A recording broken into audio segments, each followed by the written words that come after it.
नेपाल जहां भगवान राम और अयोध्या पर अपना दावा साबित करने के लिए पुरातात्विक अध्ययन की तैयारी कर रहा है, वहीं अब श्रीलंका रावण से जुड़ी अपनी विरासत को खोजने में लग गया है।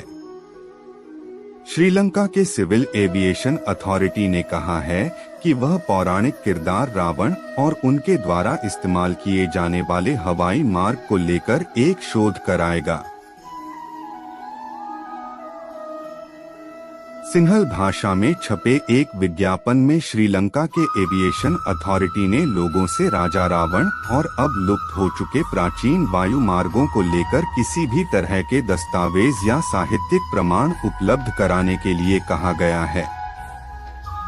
एविएशन के एक अधिकारी ने बताया कि राजा रावण के बारे में एक आधिकारिक जानकारी जुटाने के लिए ये शोध किया जा रहा है, क्योंकि रावण के बारे में तमाम तरह की कहानियां हैं।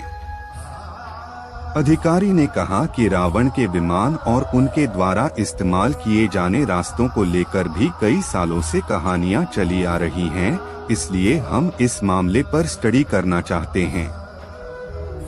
श्रीलंका का टूरिज्म सेक्टर भारत से आने वाले पर्यटकों के लिए रामायण ट्रेल को भी प्रोत्साहित कर रहा है। हालांकि भारत की रामायण के खलनायक रावण को सिंहल बौद्ध आस्था की नजरों से देखते हैं। श्रीलंका में रावण को देश के एक बहादुर और विद्वान राजा के तौर पर देखा जाता है। सिंहल बौद्ध का एक समूह खुद को रावण बले कहता है, जबकि श्रीलंका ने अपने पहले सैटेलाइट का नाम रावण 1 रखा था। 2016 में कोलंबो में हुए सिविल एविएशन की कॉन्फ्रेंस को संबोधित करते हुए तत्कालीन उड्डयन मंत्री निर्मला सिरिपाला ने कहा था कि आधुनिक एविएशन का इतिहास राइट ब्रदर्स से शुरू हुआ है, लेकिन श्रीलंका में किंवदंती है कि रावण नाम का एक बहादुर राजा था जो दांदू मोनारा नाम का एक विमान उड़ाता था। रावण केवल श्रीलंका ही नहीं बल्कि पूरे क्षेत्र में विमान उड़ाता था।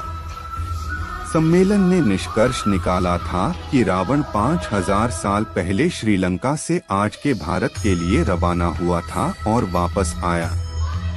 हालांकि इन कहानियों को खारिज कर दिया गया कि रावण ने भगवान राम की पत्नी सीता का अपहरण किया था। सरकार ने यह दावा किया था कि यह एक भारतीय संस्करण था और इसके विपरीत रावण एक महान राजा था। श्रीलंका में कई लोग मानते हैं कि रावण एक दयालु राजा और विद्वान था। कुछ भारतीय धर्म ग्रंथ भी उन्हें महाब्राह्मण के रूप में वर्णित करते हैं, जिसका अर्थ है एक महान ब्राह्मण या एक महान विद्वान। रामायण के अनुसार रावण के पास पुष्पक नाम का एक विमान था। इसी विमान पर उसने सीता माता का अपहरण किया था।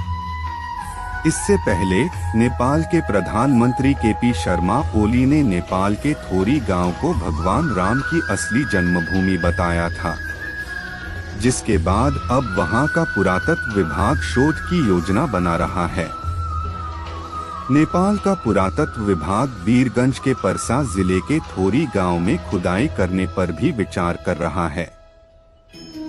नेपाल के प्रधानमंत्री केपी ओली ने बेतुका बयान देते हुए कहा था कि भारत ने सांस्कृतिक तथ्यों का अतिक्रमण किया है।